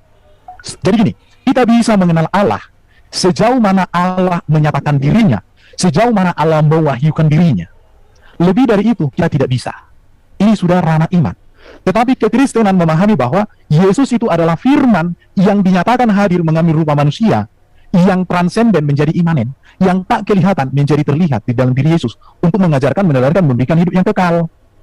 Jadi ini berbicara tentang Allah menyingkapkan dirinya. Sejauh itulah Allah menyingkapkan dirinya di dalam Alkitab. Dan hanya di dalam ajaran Kristen, di dalam ajaran Alkitab lah, Allah sendiri menyingkapkan dirinya. Tidak lagi dia berbicara melalui malaikat, tidak lagi dia berbicara melalui para nabi, tidak lagi dia berbicara melalui ini dan itu, tetapi dia berbicara secara langsung melalui sang firman-Nya yang mengambil rupa manusia. Ya, saya kasih contoh bro ya, di dalam klien itu kan firman jadi buku bisa bro. Dalam iman Kristen firman menjadi manusia. Kalau firman jadi buku, apakah Allah jadi kehilangan firman? Kan tidak juga bro. Allah kan memiliki firman. Apakah ketika firman Allah diturunkan, dicatat dalam Quran, Allah jadi kehilangan firman? Kan enggak juga. Baik Pak Irban, saya pikir hindari paralelistik ke arah Quran, saya pikir jangan. Tapi terima kasih atas poinnya sudah cukup jelas. Silakan Pak Zuma. Tadi Pak Irban sudah menjelaskan bahwa inilah keimanan, ada ruang rasionalitas dan ruang misteri ilahi yang dalam bahasa Kristen disebut pewahyuan, tadi pengungkapan diri, Allah gitu ya dalam batasan tertentu. Firman menjadi manusia. Silakan Pak Zuma, mau masih berkutat di masalah firman menjadi manusia atau kembali ke yang tadi masalah ketuhanan Yesus? Silakan Pak Zuma. Ya, jadi di dalam Yeremia 10 nomor 7 diterangkan, seorang pun tiada yang sama sebagaimu, yang tidak ada yang sebagaimu. Kemudian Yesaya 46 nomor 9, aku ini Allah, tiada Allah yang lain atau sesuatu yang setara dengan aku. Nah, tadi saudara menerangkan tentang Yesus adalah firman yang mengambil rupa manusia. Tapi ujung-ujungnya ketika ditanya tentang firman, Anda mengatakan firman tidak dibangkitkan, tapi ternyata firmannya sudah menjadi manusia dan firman itu adalah Yesus. Ternyata ketika Anda mengatakan Tuhan tidak lagi datang memperkenalkan dirinya melalui malaikat, melalui ini, melalui itu, tetapi memperkenalkan diri langsung menjadi manusia. Nah, ketika dia menjadi manusia, dialah Tuhan Anda itu sendiri yang tidak dapat berbuat apa-apa dari dirinya sendiri. Jadi kalau Anda mengatakan ada dimensi di mana manusia tidak akan mampu menalar tentang Tuhan, justru Anda yang menyiksa diri dengan konsep itu. Kenapa? Yesus mengajarkan dirinya manusia, dia tidak bisa berbuat apa-apa dari dirinya sendiri, dan dia adalah penerima firman dan penyampai firman. Nah, sehingga saya hanya ingin bertanya kepada Anda, kalau Yesus itu adalah firman, lalu kemudian Anda katakan mengambil rupa manusia, ketika Gabriel datang menyampaikan firman kepada Maria, ibunya Yesus, sebelum Yesus dihamilkan, dilahirkan menjadi manusia, pertanyaan saya, firman diantar oleh Gabriel, Tuhan mau agar engkau hamil. Apakah di situ ada Yesus? Silakan. Saya mau cross check dulu Bro Juma, di mana firman diantar oleh malaikat Jibril? Berikan data dong, jangan peming-peming dong. Saya kira sahabat saya ini sudah menguasai hal firman. Anda mengatakan firman itu adalah ide, betul? Gagasan, kehendak. Pertanyaan saya sama Bro Juma, di mana malaikat Jibril mengantarkan firman kepada Maria? Jangan, sebentar Pak Irban, jangan Pak. Oke. Stop. Jadi gini ya. Tadi Anda mengatakan firman itu kehendak. Sebentar Pak Irban, jangan tadi dulu, sebentar begini ya. Jadi jangan memancing sehingga Pak Irban pun akan nanti mempertanyakan tentang akidah Islam. Jadi fokus ini saatnya saya bertanya tentang akidah Anda gitu loh. Ya, makanya begini Pak Irban, coba Anda ulangi lagi pertanyaannya. Saya tadi juga belum terlalu clear, silakan Pak. Poinnya ke arah mana? Oke. Firman menurut saudara Irban kehendak, gagasan, dan keinginan Tuhan. Yang dibawa oleh Gabriel kepada Maria adalah kehendak Tuhan. Apa itu? Tuhan mau agar Maria hamil. Pertanyaan saya, apakah ketika Gabriel menyampaikan keinginan Tuhan kepada Maria, apakah Yesus sudah ada di situ? Oke, saya jawab. Sudah Pak. Silakan Pak Irban, tadi pertanyaannya seperti itu. Anda seperti apa mau menjelaskannya? Silakan. Tidak ada Gabriel mengantarkan firman jadi manusia, karena Gabriel itu tugasnya menyampaikan berita bahwa Maria akan hamil. kehamilan Maria itu bukan karena Gabriel, bukan karena ditiup sama Gabriel, bro. Tapi Gabriel itu memberitahukan, Maria, kamu akan hamil. Bagaimana dia hamil? Allah menyatakan karya firman-Nya mengambil rupa manusia di situ. Itu bro, cuma Nah, itu yang diantar firman atau bukan? nggak ada diantar di situ. Gabriel itu hanya memberikan informasi bahwa kamu akan mengandung. Bukan dikatakan di situ, Maria, ini firman, masukkan ke dalam rahimmu. Allah suruh aku, nggak kayak gitu. Nah, artinya firman Bentar itu dulu, bro. bukan makhluk. Ya kan? Sebentar, Firman itu kehendak, kan? Gini, ketika Anda melakukan interupsi terlalu cepat, itu nanti bisa menjadi bukan pertanyaan tapi semacam interrogation question. Jadi hindari itu. Biarkan lawan bicara Anda mengkonstruksi jawabannya karena tidak mudah mengkonstruksi satu jawaban. Silakan Pak Erben. Iya, kalau kita kembalikan ke bro juga, Isa di Quran itu kan terjadi juga karya Allah dan karya kalamnya juga, bro. Jangan ke situ lain. Iya, memang betul. Itu karya Allah, betul. Ya, Bukan Allah sendiri. Sekarang di dalam Kristen jelas bahwa Gabriel itu memberitahukan bahwa Maria akan hamil, bukan mengantarkan firman ke dalam rahimnya atau ditiupkan. Itu yang mau saya katakan. Boleh saya sanggah? Ya, Saya pikir begini Pak Zuma dan Pak Erben, kita balik ke yang lain karena tadi kan premis yang ingin diuji masalah proses ya, ketika Allah mewahyukan pada Gabriel atau Jibril itu kepada Maryam dan kelahiran Yesus itu. Saya pikir justru ada kesamaan kalau yang saya catat tadi ya, dari Anda berdua saling menyetujui. Saya pikir beralih ke yang lain Pak Zuma, silakan. Apa yang ingin dibahas lagi terkait ketuhanan Yesus Kristus supaya lebih kaya akan informasi? Pertanyaan mungkin beralih yang lain Pak Zuma. Ini sudah pertanyaan lain ini, Bang. Tadi kan dikatakan bahwa Yesus itu adalah firman yang menjadi manusia. Firman ini diambil dari Yohanes 1 nomor 1. Bahwa firman itu adalah Allah. Kita buktikan, apakah betul Yesus ini adalah Allah yang menjadi manusia atau firman yang menjadi manusia? Atau benar-benar janin saripati yang ada dalam tubuh Maria yang menjadi manusia? Makanya saya tanya, ketika malaikat Gabriel datang menyampaikan kehendak Tuhan, sesungguhnya engkau akan mengandung dan akan melahirkan seorang anak laki-laki, dan hendaklah engkau namai dia Yesus, itu adalah kehendak Tuhan atau kehendaknya Gabriel? Jawabannya tentu kita tahu, itu kehendak Tuhan. Nah, ketika kehendak Tuhan ini disampaikan oleh Gabriel kepada Maria sang perawan, apakah Yesus sudah ada di situ? Itu pertanyaan saya. Pak Erben, jadi pertanyaannya saya ulang dari Pak Zuma ya, poinnya apakah ketika itu disampaikan, apakah Yesus sudah ada? Karena firman itu, ya nanti Pak Erben mungkin akan mendapatkan poin, tapi moderator mencoba memberikan salah satu penengah ya supaya lebih nyambung. Jadi sudah diulang beberapa kali soalnya dari Pak Zuma, apakah Yesus itu hadir gitu. Apakah Anda perlu menjelaskan perbedaan antara Yesus firman, karena supaya netizen pun bisa lebih jelas gitu. Oke ya, jadi Gabriel itu kan dikatakan begini, kita lihat aja ya, jawab malaikat itu kepadanya, akulah Gabriel. Kita coba lihat Lukas ini ya, kita lihat Lukas, mana ini ayat Al-Quran? Lukas 1. Iya, Lukas 1. Lukas 1 ayat 19. 28 seterusnya, ya. Oke, kita baca aja supaya jadi baik. Baik. Ketika malaikat itu masuk ke rumah Maria, ia berkata, "Salam hai engkau yang dikaruniai, Tuhan menyertai engkau." Enggak ada seperti yang Bro Juma sampaikan tadi di sini. Maria terkejut mendengar perkataan itu, lalu bertanya dalam hatinya, apakah arti salam itu? Kemudian malaikat itu berkata, "Jangan takut hai Maria, sebab engkau beroleh kasih karunia di hadapan Allah. Sesungguhnya engkau akan." Artinya pada saat malaikat datang, Maria belum hamil.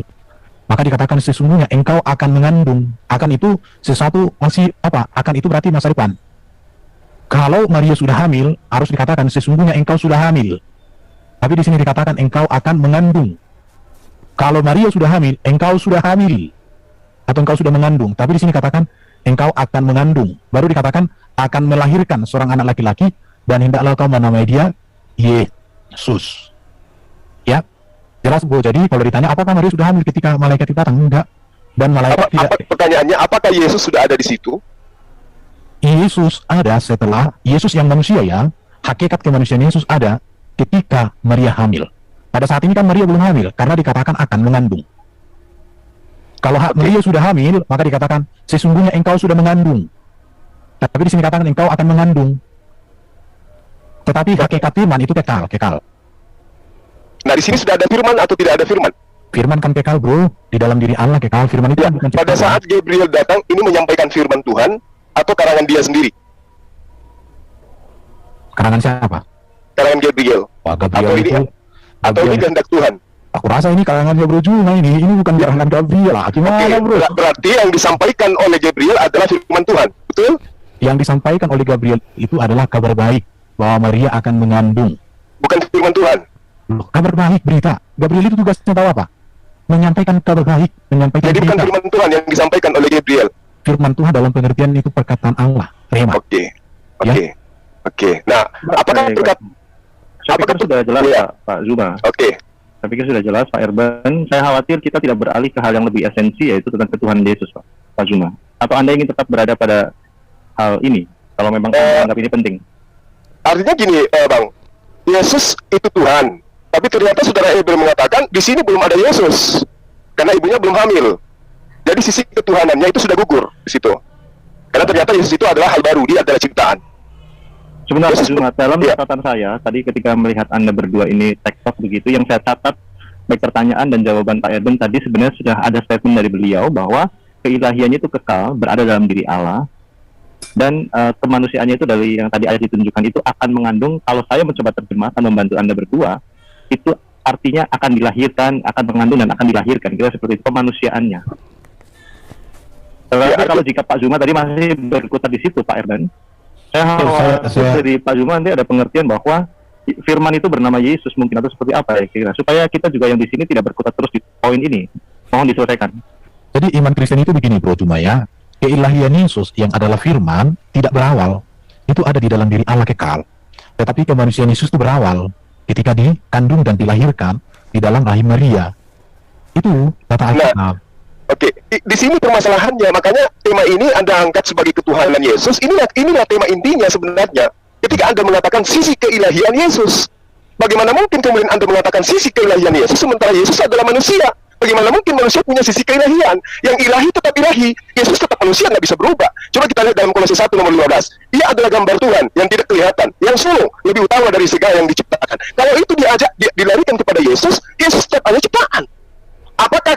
Apakah sang Bapa ini ciptaan? Apakah Bapa ini punya sisi kemanusiaan? Coba Anda uraikan. Punya enggak pencipta langit dan bumi ini sisi kemanusiaan? Sebentar ya. Bro tadi kutip dari Kolose berapa bro? Kolose 1 nomor 15. Oke bentar ya. Saya cari materi saya sudah pernah gali itu. Oke, saya tunjukkan sama bro supaya penonton teredukasi. Ya silakan Pak Erben, ambil waktu Anda untuk mencari ya. Mungkin Udah, yang sambil ngopi-ngopi, Oke. yang mau pesen gorengan. Dia adalah- silakan. Ia adalah gambar Allah yang tidak kelihatan, yang sulung, lebih utama dari segala yang diciptakan. Ini beberapa bentuk terjemahan. Ya, ini Kristus adalah anak yang sulung lebih utama dari segala yang diciptakan. Ya, ini beberapa. Sekarang ini dia adalah gambar yang tak kelihatan, dialah yang sulung antara segala yang diciptakan. Kita lihat ya, kata yang sulung oleh penganut bidat Arianisme ditafsirkan sebagai yang pertama dari jenisnya, maksudnya Kristus merupakan makhluk pertama. Kata yang sulung dalam teks Yunani memakai kata tototokos. Ini digunakan 8 kali dalam PB. Kata ini dalam bentuk ejektif maskulin singular nominatif nodigri, yang dapat diartikan yang sulung, lebih tinggi, yang ada sebelum. Kata ini memang dapat diartikan demikian. Tetapi penafsiran ini tidak sesuai dengan tema surat Paulus yang menekankan keunggulan Yesus. Keutamaan Kristus yang dimaksud oleh Paulus di sini adalah Kristus yang terutama, sebab di dalam Dia, dalam kuasanya atau melalui perantaraan dirinya, tatanan ciptaan ini menjadi ada, dan tatanan tersebut ada untuk Dia. Itu yang mau ditegaskan. Jadi bukan Yesus ciptaan di sini, firman bukan ciptaan. Ya, kita lihat lagi nih. Kata yang sulung dalam teks ini dapat dipandang dari dua sisi. Yang pertama, dari segi waktu, bahwa Ia ada sebelum segala ciptaan. Jadi, keilahian sang firman sudah ada sebelum segala ciptaan. Dari segi kedudukan, bahwa Ia diperanakan atau dilahirkan lebih dari segala ciptaan. Diperanakan atau dilahirkan di sini tidak menyatakan bahwa Yesus adalah ciptaan, tetapi menunjukkan bahwa Yesus berasal dari Allah. Maka dikatakan Yesus datang dan keluar dari Bapa. Dari dua pengertian tersebut, maka dapat diambil kesimpulan bahwa Dia, Yesus, sudah ada sebelum segala sesuatu, dan Dia adalah yang utama dari semua ciptaan. Itu artinya di situ Yesus disebut sebagai yang sulung tidak menunjuk kepada kelahiran Yesus secara badani, melainkan kepada hubungan Yesus dengan Allah sebagai firman yang kekal di dalam diri Allah. Ini dikiaskan sebagai anak tunggal Allah yang kekal. Dengan memperhatikan arti kata prototokos, yaitu yang sulung, yang lebih tinggi, yang ada sebelum, maka kata yang sulung dapat diartikan Ia yang ada sebelum segala ciptaan, Ia yang lebih tinggi dari segala ciptaan. Itu berarti bahwa Allah menciptakan segala sesuatu oleh firman yang telah ada sejak permulaan. bahwa firman itu ada sejak permulaan. Oke, itu sudah saya bahas ketika saya menjawab saksi-saksi Yehova. Ada 3 ayat yang sering diikuti saksi Yehova. Tiga-tiganya saya sudah jawab, saya jelaskan. Oke, Iya. Oke. Silakan. Ya, jadi jelas ya bahwa kalau Anda kemudian mengatakan Yesus itu adalah firman, tadi kita sudah melihat yang dibangkitkan ternyata bukan firman. Yang datang kepada Maria melalui perantaraan kehendak Tuhan melalui Gabriel, itu juga Yesus tidak ada di situ. Nah, lalu dalam kitab Anda sendiri jelas dikatakan bahwa Yesus itu adalah permulaan ciptaan. Kalau mau Anda larikan kepada firman, itu tidak kena. Kenapa? Di dalam Yesaya 55 nomor 11 pun dikatakan bahwa segala firman yang terlontar dari mulutku, apa yang keluar dari mulutku tidak akan kembali kepadaku dengan sia-sia sebelum yang kuinginkan itu terjadi sesuai dengan yang ku mau. Itu adalah indikasi firman. Nah, sementara Yesus tidak terlontar dari mulut Tuhan, terlontar dari rahim manusia, iya.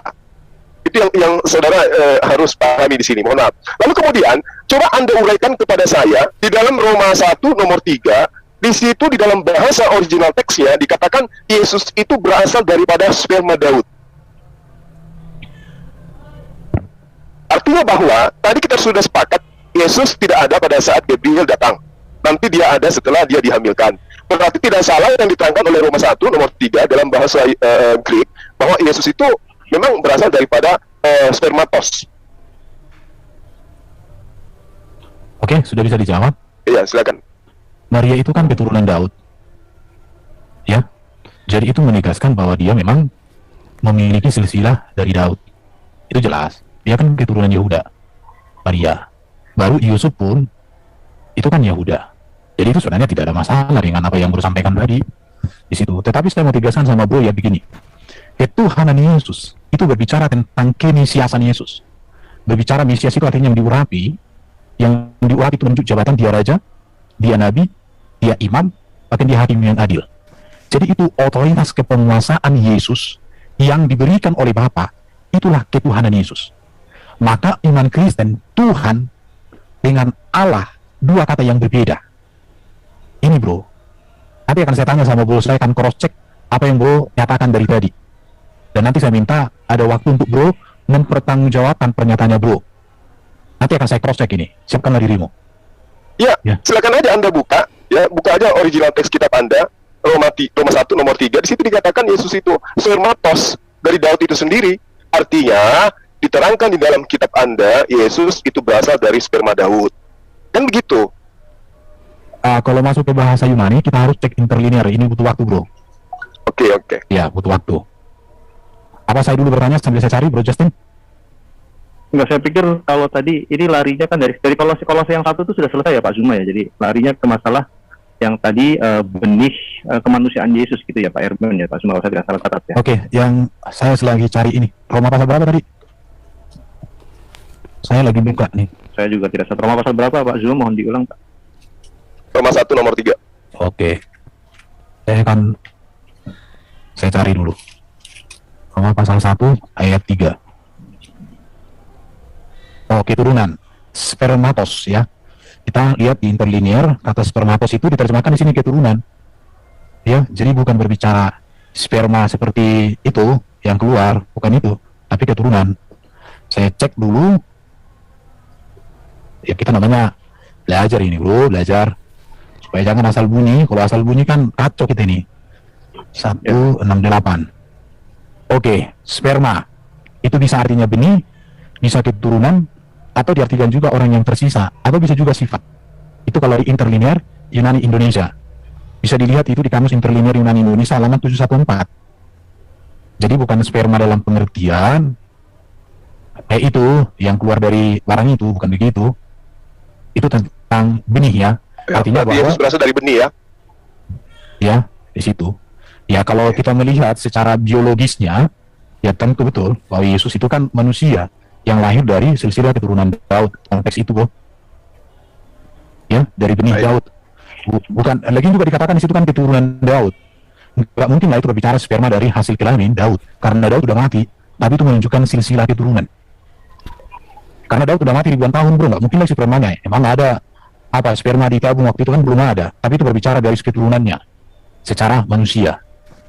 Mungkin tidak jelas lah itu. Ya seperti itu Pak Zuma. Jadi yang saya catat dari penjelasan Pak Erben itu sperma dari tidak melibatkan sperma manusia, kira-kira seperti itu. Lalu bahasanya apa Pak Erben? Karena saya pikir belum ada bahasa untuk menjawab frase yang untuk frase utama, frase kunci untuk menjawab tadi yang Pak Zuma sampaikan. Berasal dari benih Daud. Iya, benih Daud di situ bukan berbicara sperma, di situ bukan berbicara itu. Iya. Nah, Kita itu berbicara mengenai benih, Iya. benih Daud. Oke. benihnya. Iya. Jadi artinya gini juga, memakai istilah itu untuk menunjukkan tentang sisi kemanusiaan Yesus itu. Yang betul Yesus kan lahir dari keturunan benih silsilah Daud. Bukan benih Daud karena Daud telah mati ribuan tahun. Oke, udah cukup sah, udah jelas. Ya, saya pikir sudah jelas Pak Zuma. Jadi ini memang tidak melibatkan tadi yang saya tangkap, yang saya catat tidak melibatkan benih manusia laki-laki, tapi itu dari, kalau saya mungkin membahasakannya, mohon izin ya, dari roh pekerjaan Allah, kira-kira seperti itu ya Pak Erwin mungkin ya. Ya, pekerjaan Tuhan lah itu, pekerjaan Roh Kudus, Ya, itu mujizat. Ya, sorry saya bukannya masuk substansi, maksud saya supaya kita beralih ke yang lain gitu. Ya. Ini masih ada tidak host waktunya? Kita sudah 1 jam atau lebih atau bagaimana nih? Masih 1 jam karena- lagi, Pak. 1 jam lagi? Oh, luar biasa ya. Aku Ya, tolong. sedikit dong, aku ingin cross check oleh moderator. Jangan bertanya akidah Islam ya, karena ini sesi Iya. menjelaskan Kristen. Tanya apa Pak? Tadi Bro Juma di pembukaan tadi dikatakan Bapak nujul jadi manusia. Bro Juma boleh nggak tunjukkan ayat Alkitab yang menjadi acuan Bro Juma ada ajaran Bapak nujul jadi manusia? Ya, tadi Anda sendiri yang menunjukkan, bukan? Mengambil rupa manusia. Saya tanya sama Bro, Bapak nujul jadi manusia ada ayatnya nggak? Itu kalimatmu tadi saya catat di sini. Ya, Baru tadi ada lagi pencipta nujul jadi manusia. Ada nggak ayat ini di Alkitab? pencipta nuzul jadi manusia. Iya. Ya, saya hanya membangun ya apa yang kemudian saudara utarakan, bahwa yang namanya Tuhan pasti pencipta. Tapi ternyata kemudian ada yang turun dari surga menjadi manusia. Yang turun dari surga kan pemahaman Kristen itu adalah Tuhan. Yang saya tanya samamu itu ayatnya mana acuanmu berbicara. Jadi gini, Bro. Sebentar Pak. Saya pikir begini, kalau yang saya catat, saya tadi sedang menyimak Pak Erben lagi membahas yang mana. Saya pikir itu yang di opening speech Pak Zuma, yang di pembukaan Anda, saya juga catatan saya juga ada. Tapi gini saja Pak Erben, jadikan itu sebuah pertanyaan dan silakan Anda menjawab saja. Jadi Oh, jangan iya. ditanyakan balik. Oke, oke, saya catat ini beberapa ada opening statementnya Bro Juma. Kekeliruan Kristen tentang penyembahan kepada Yesus. Saya sudah pernah menjelaskan, Bro, bahwa dalam konteks orang Yahudi pun beraja disembah. Jadi penyembahan itu maknanya tidak hanya semata kepada Sang Pencipta Allah di surga, enggak. Tetapi konteks dan makna penyembahan kepada raja bukanlah konteks sama penyembahan kepada Allah. Bahkan Daud menyembah, dikatakan di situ. Istrinya Daud menyembah Daud. Apakah itu berbicara tentang Allah? Tidak. Jadi di sini pemahaman kita tentang kata menyembah itu yang harus lebih dimantapkan. Jangan hanya menyembah, kita pikir aneh-aneh aja gitu. Baru di bilangan 23:19, Bro tadi katakan Allah bukan manusia. Tidak ada di dalam ajaran Kristen mengatakan bahwa manusia Allah. Gak ada. Justru ayat ini kami telan bulat-bulat. Yesus yang manusia itu adalah firman-Nya Allah yang inkarnasi, yang mengambil rupa manusia. Baru tadi kalau Bapa lebih besar daripada Yesus, saya sudah jelaskan. Sudah jelas ya. Bapa lebih besar daripada semuanya, saya sudah jelaskan tadi. Baru kalau ini Yesus diberi kuasa, itu jelas. Makanya kami orang Kristen percaya bahwa Yesus juru selamat satu-satunya. Karena hanya kepada Yesuslah diberikan kuasa untuk mengampuni dosa, kuasa menjadi hakim, kuasa untuk menang atas iblis, atas dosa, atas maut. Itu jelas. Tidak ada orang Kristen yang menentang hal itu. Gitu ya. Baru dikatakan orang Kristen itu harus meminta kepada Allah. Memang kami meminta berdoa kepada Allah. Melalui perantaraan Yesus tidak masalah. Iya. Justru karena Yesuslah menjadi pengantaran itu, maka kami doanya pasti. Kenapa? Sedikit saya kasih tahu sama Bro. Dosa membawa manusia terpisah dari Allah. Tetapi Yesus datang menyelesaikan persoalan ini, maka di dalam Yesus kami didamaikan. Maka melalui Yesus kami langsung dekat. Karena Bapa sendiri yang memberikan jalan itu kepada kami. Kepada Yesus. Maka Yesus katakan barang siapa meminta kepada Bapa dalam namaku akan diberikan. Tetapi juga kami langsung berdoa kepada Bapa juga bisa. Makanya kami berdoa kepadamu ya Allah Bapakku yang di surga, kami memohon. Di dalam Kristus Sang Juru Selamat, firman-Mu yang menjadi manusia kami berdoa. Amin, jelas. Di situ, baru menyembah Bapa, kami menyembah Bapa, Bro. Menyembah Bapa Sang Pencipta itu sebagai Allah kami. Tapi kami menyembah Yesus sebagai Mesias, Kristus kami. Karena dia adalah Tuhan dalam pengertian kurios, penguasa Mesias. Bukan bahwa kami ketika menyembah Yesus, dialah Bapa itu sendiri. orang yang mengatakan Yesus adalah Bapa itu sendiri, itu pemahaman yang keliru, bro. Itu keliru, bro. Di situ ya. Jadi kami tidak mengatakan bahwa Yesus itu Bapa, nggak ada, bro ya. Baru di sini katakan Yesus menyembah kepada dirinya. Saya mau tanya sama bro, Yesus ada nggak? Dia mengatakan menyembah kepada dirinya, nggak ada. Yesus menyembah kepada Bapa. Dan kami juga menyembah kepada Bapa. Dan kami sembah Yesus sebagai Mesias kami, sebagai Kristus kami. Bukan bahwa Yesus itu langsung jadi Bapa itu sendiri. Ini kekeliruan yang terjadi selama ini, sehingga kita menyampaikan sesuatu, tapi sejarah kita ini moncongnya entah ke mana. Berarti sembahan Anda ada berapa sembahan Anda? Berarti bro nggak memahami tadi konteks arti kata menyembah yang saya jelaskan. Iya, saya tanya kepada Anda. Saya pikir begini Pak Suma, jangan ada pertanyaan seperti itu, karena justru itu menjadi muara polemik. Pertanyaan ada berapa sembahan. Jadi tadi Pak Erben sudah menjelaskan konteks penyembahan. Saya tegaskan dan saya catat atau penyembahan kepada Yesus dalam batasan ya ke kemesiasannya ya Pak Erben ya, kalau tidak salah saya catat seperti itu. Jadi saya pikir tidak ada lagi nanti akan menjadi logical fallacy ketika Anda menanyakan ada berapa sembahan. Saya pikir masalah penyembahan ini sudah jelas oleh Pak Erben. Apakah Pak Zuma ingin beralih ke yang lain, Pak? Atau kalau ingin menanggapi silakan. Masalahnya gini, Bang. Di dalam 2 Raja-Raja 17:36, Yesaya 66:23, ya, Tuhan yang benar itu memang mengajarkan menyembah hanya kepada dirinya. Nah, sekarang Anda juga menyembah kepada Yesus, menyembah juga kepada Bapa. Nah, Pak Suma, saya potong, Pak. Saya ulangi lagi. Pak Erben sudah menegaskan penyembahan kepada Yesus. Tadi Pak Erben saya catat dalam batasan kemesiasannya. Dan penyembahan kepada Bapa, ya kalau saya mencoba untuk menjembatani tentu kepada apa Pak Erwin, frase yang Anda ingin sampaikan. Oke, Bro Juma tadi kan coba mengutip dari Raja-Raja bahwa yang disembahnya Allah. Tetapi karena Bro mungkin tidak utuh membaca kitab Raja-Raja, di sini lalu Batseba berlutut, sujud menyembah kepada Raja. Apakah Raja di sini adalah Allah? Tidak. Masuklah ia menghadap Raja lalu sujud menyembah kepadanya? Tidak. Jadi di sini kita harus menempatkan kata pada konteks. Kalau kata itu dilepaskan dari konteks, itu berbeda. Sama seperti bisa. Bisa itu bisa racun. Bisa itu bisa dapat melakukan. Gila. Gila itu bisa orang gila. Tapi gila itu juga artinya hebat. Wih, Messi malam hari ini mainnya gila. Gila di situ dia hebat banget, cetak gol 3. Jadi di sini kita harus memiliki kemampuan menganalisa kata dengan konteks. Bukan memperkosa kata, melepas dari konteks. Itu kalau penyembahan itu. Tidak ada orang Kristen Tritunggal yang sejati ketika menyembah Yesus, bahwa Yesuslah Bapa itu sendiri, Yesuslah Allah Bapa Sang Pencipta itu, nggak ada. Saya pikir udah jelas, saya akan tunjukkan ini. Menurut saya perlu saya kasih tahu sama Bro Cuma.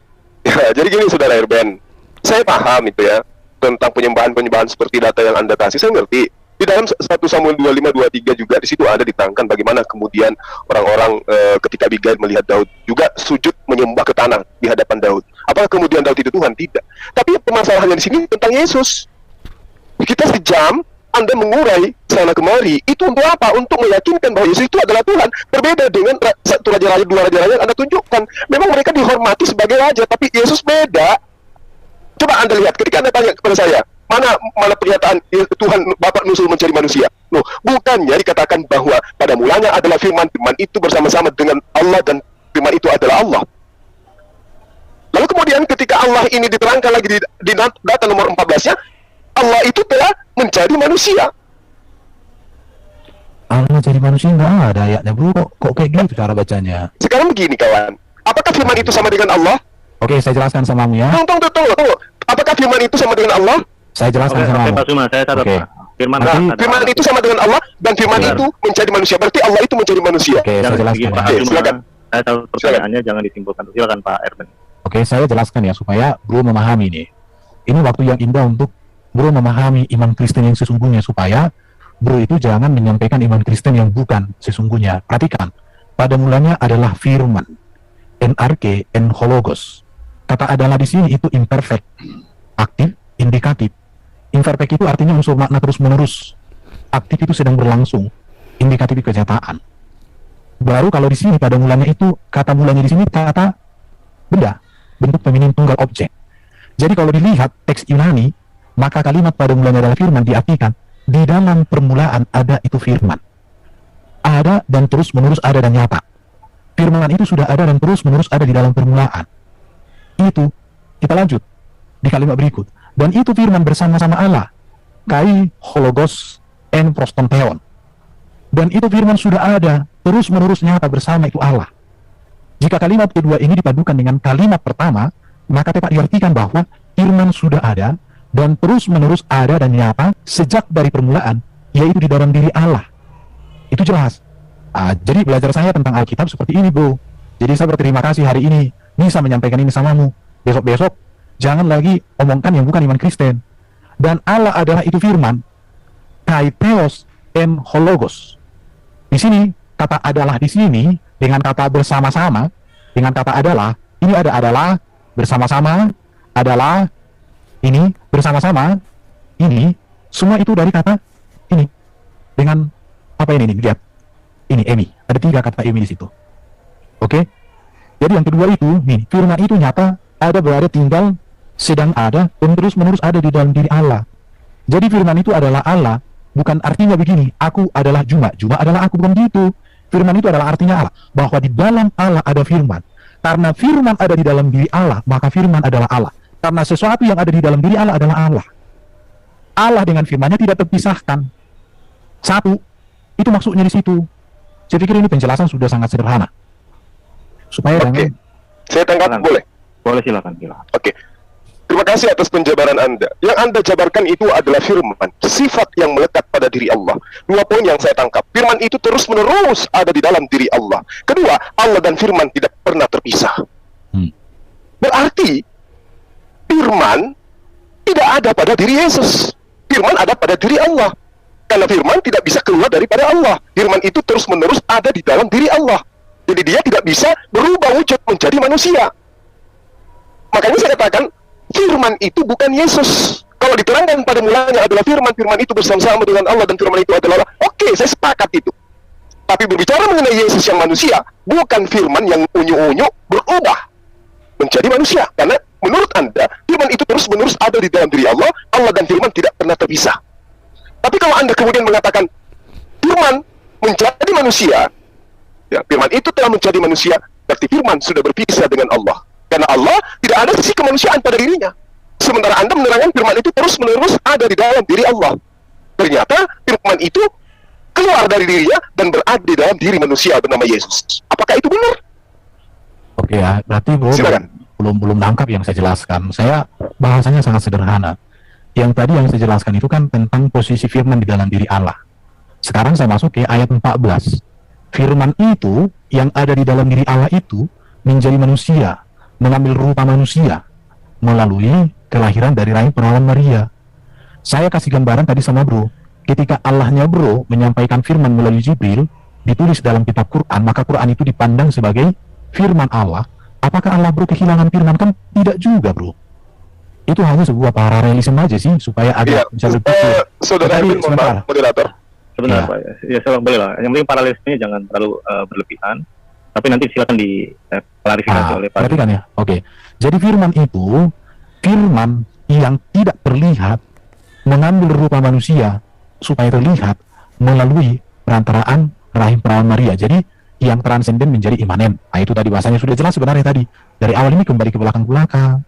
Jadi yang saya jelaskan tadi itu ayat 1 sampai dengan ayat 2. Tapi saya tidak selesaikan di ayat 14. Kenapa? Karena pertanyaannya ayat 1 sampai 2. Tapi karena baru sampai giring jadi dipolemikkan, ya saya jelaskan ini firman itu, firman yang kekal di dalam diri Allah, diutus Allah mengambil rupa manusia. Namanya Yesus. Yesus yang manusia itu diberikan Allah, Bapa itu kuasa. Kuasa mengampuni dosa, kuasa mendamaikan, kuasa menyelamatkan, kuasa menang atas iblis. Dan itu dibuktikan Yesus. Yesus tidak hanya ngomong, tapi dibuktikan dengan kehidupannya. Makanya orang Kristen menyembah kepada Yesus Raja segala raja yang sudah mengalahkan kematian, bukan yang hidup dalam kematian. Baik, Iya. baik Pak Erben. Saya pikir begini Pak Erben, Pak Zuma, jangan kembali lagi ke masalah firman, karena tadi sudah ada penjelasan kunci dari Pak Erben, Pak Zuma terkait imanen, transenden, dan imanen, ya, pewahyuan yang saya catat. Jadi apakah masih mau dilanjutkan ke masalah yang ketuhanan, karena ini sudah mendekati waktu terakhir, Pak Zuma? Saya hanya ingin meluruskan tentang apa yang diterangkan Saudara Erben mengenai firman di dalam Islam. Silakan. Oke, jadi ketika Anda mengatakan sama dengan Al-Quran, firman dibukukan menjadi Al-Quran. Dan ini yang harus saya luruskan. Tidak ada satupun manusia beragama Islam yang meyakini bahwa firman berubah menjadi buku. Tapi yang ada adalah firman yang diwahyukan dibukukan dalam sebuah lembaran kertas, kemudian disatukan menjadilah sebuah kitab. Dan kitab itu bukan Tuhan yang nyusul, bukan Tuhan yang ambil rupa kertas atau rupa buku. Dan Dan tidak ada kemudian umat Islam yang menyembah buku berupa Al-Quran. Al-Quran, firman menjadi Al-Quran, artinya bahwa firman Allah yang diwahyukan kepada baginda Rasulullah Muhammad SAW itu dibukukan dalam sebuah kitab namanya Al-Quran. Bukan firman sifat Allah kalamullah yang kemudian nuzul berubah menjadi buku, bukan. Tapi rangkaian ketetapan hukum-hukum Tuhan ditorehkan di atas sebuah buku, dan itulah yang disebut kitab suci Al-Quran. Berbeda dengan pemahaman Anda terhadap Yesus. Yang Anda katakan adalah firman yang melekat pada diri Tuhan, dan firman adalah Allah, itu berubah menjadi manusia, telah menjadi manusia. Ketika dipertanyakan siapa yang dibangkitkan, Anda mengatakan manusianya yang dibangkitkan, padahal yang menjadi manusia adalah firman. Berarti yang dibangkitkan adalah firman. Itu saudara Erben. Oke, jadi bro kembali membuat sebuah framing yang menurut saya tidak menyimak apa yang saya sampaikan. Tidak ada di dalam kalimat saya dan Alkitab yang mengatakan firman itu berubah kayak Power Rangers. Nggak ada. Firman menjadi manusia, berubah. Iya, bukan berubah. Firman di situ. Apakah menjadi manusia? Saya sudah jelaskan tadi, itu artinya mengambil rupa. Itu yang disebut dengan inkarnasi. Sebentar Pak Azuma, Pak Erben. Iya. Pak Azuma, Pak Erben. Saya pikir nggak usah dilanjutkan ke yang tadi lagi, karena tadi sudah dijelaskan Pak Azuma konteks perubahan itu mungkin dalam bahasa yang dimaksud adalah inkarnasi, kira-kira seperti itu. Ya, yang artinya berubah. jadi bukan yang saya tadi Pak Erben sudah menjelaskan itu Pak Zuma, bukan perubahan seperti dari benda pada cair seperti itu. Firman tetap dalam diri Bapa yang tadi saya catat. Saya pikir gini Pak Zuma, terima kasih atas penjelasan mengenai tadi konteks firman Allah dalam Quran gitu. Apakah ada pertanyaan lain Pak? Karena waktunya sudah semakin singkat. Kalau tidak kita langsung ke closing statement supaya tidak terlalu panjang juga sesi ini. Iya, artinya gini Bang, mau sampai kapanpun intinya saudara Erben akan tetap saja tidak mampu membuktikan bahwa jangan ada kata-kata itu. Oke. Jadi gini Pak Zuma, saya pikir Pak Kores mau izin kita untuk langsung closing statement. Silakan diawali dari Pak Zuma dulu, nanti Pak Erben, salah kasih sejati duluan. Tadi yang duluan siapa ya? Saya Dibalik dulu kan? Oh iya, berarti Ya. dibalik. Sekarang yang duluan adalah Pak Zuma, diakhiri oleh Pak Enggak. Erben. Kasih sejati duluan. Kok kau yang ngeras Kores? Nah, ini closing statement harus netral ya. Nanti saya akan tegur Netral dong jika Kores. closing statement itu saling menyerang atau Ini tidak. siapa Kang Kilang Minyak lagi ngomong-ngomong? Sebentar ya, ini mau Sebentar dulu, Sekir. Yuk lanjut. Sebentar dulu, yang lain di mute dulu, Pak Kores. Closing statement biasanya setiap kali saya moderator itu bergantian. Yang tadi di awal itu opening duluan, nanti closing baru terakhir. Sebaliknya seperti itu. Dan harus closing statement jangan dimanfaatkan untuk memberikan serangan yang tidak bisa di counter. Jadi tidak boleh. Closing statement harus justru memberikan apresiasi terhadap apa yang sudah lawan diskusinya itu sampaikan, bukan untuk menambahkan framing-framing baru, premis-premis baru, apalagi kesimpulan yang tidak bertanggung jawab. Jadi silakan. Oke, bisa dipegang ya? Bisa, tenang, Bu. Oke.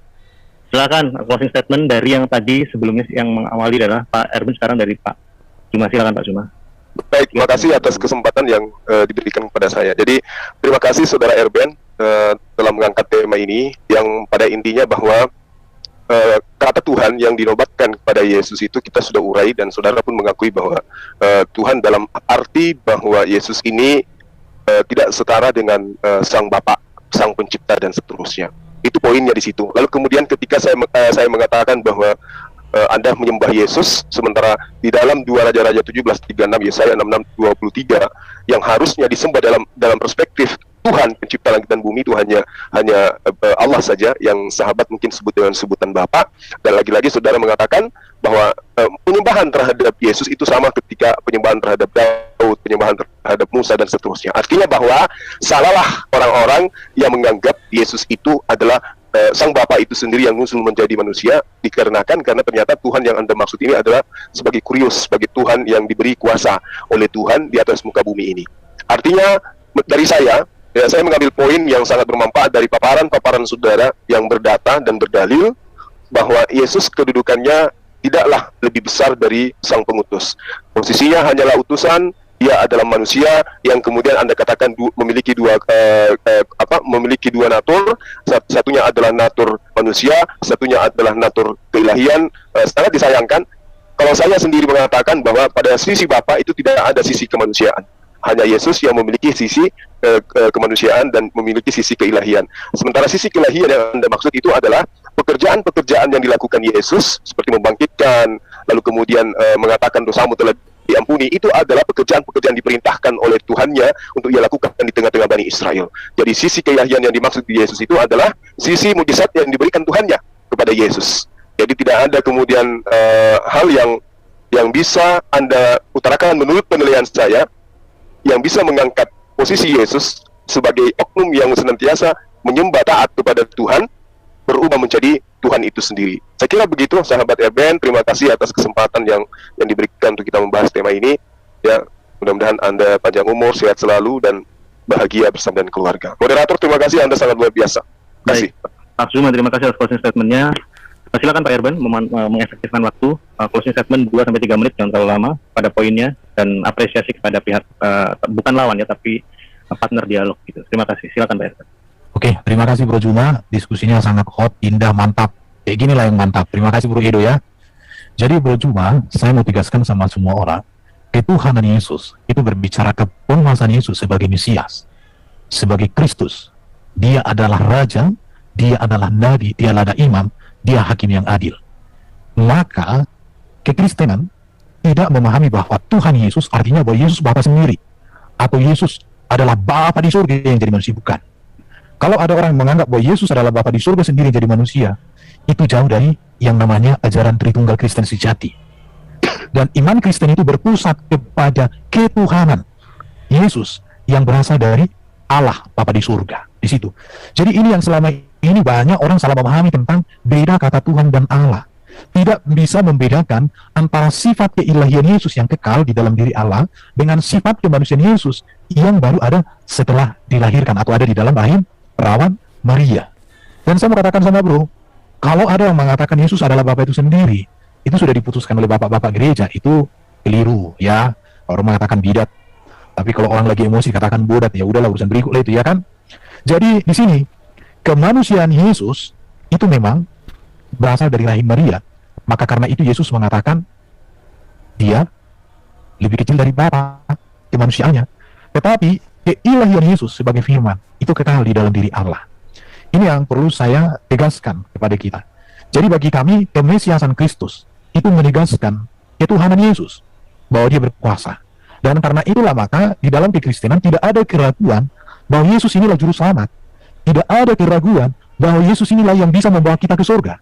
Tidak ada keraguan bahwa Yesus inilah yang bisa memimpin kita menang atas dosa, atas iblis, atas maut. Karena kepenguasaan Bapa nyatakan melalui Yesus, di mana Sang Firman yang inkarnasi jadi manusia yang bernama Yesus itu. Inilah indahnya kalau orang mengenali Yesus dengan benar berdasarkan Alkitab, bukan berdasarkan orang-orang yang mantan pernah baca Alkitab tapi nggak utuh. Jangan mantan-mantan orang yang baca Alkitab tapi nggak utuh ya. Itu keliru namanya itu. Orang mata bilang, "P ngaku tempe," kalau kayak gitu. Makanya orang Kristen tidak pernah membangun pemahaman di luar daripada Alkitab. Dan Alkitab ini menjadi fondasi iman Kristen untuk mengenal Yesus dengan luar biasa. Jadi mulai malam hari ini saya mau tegaskan sama Bro Juma, kalau ke depan kita dialog, pahami perbedaan makna kata Tuhan dan Allah. Pahami arti kata Tuhan kepada Yesus itu menunjuk kepada kemesiasan, kepenguasaan daripada firman yang inkarnasi jadi manusia. Barangkali itulah yang mau saya sampaikan. Saya hanya menutup, jangan ragu untuk percaya kepada Yesus, karena Yesus mengatakan, "Akulah jalan kebenaran dan hidup. Tidak ada seorang pun sampai kepada Bapa kalau tidak melalui aku." Karena hanya Yesus yang datang dari surga, hidup sempurna di dunia, dan dia kembali ke surga, dan akan datang dia menjadi hakim yang adil. Haleluya. Terima kasih Bro Juma. Baik. Terima kasih semuanya. Haleluya. Ya, terima kasih Pak Zuma, Pak Erben. Ya, sama-sama.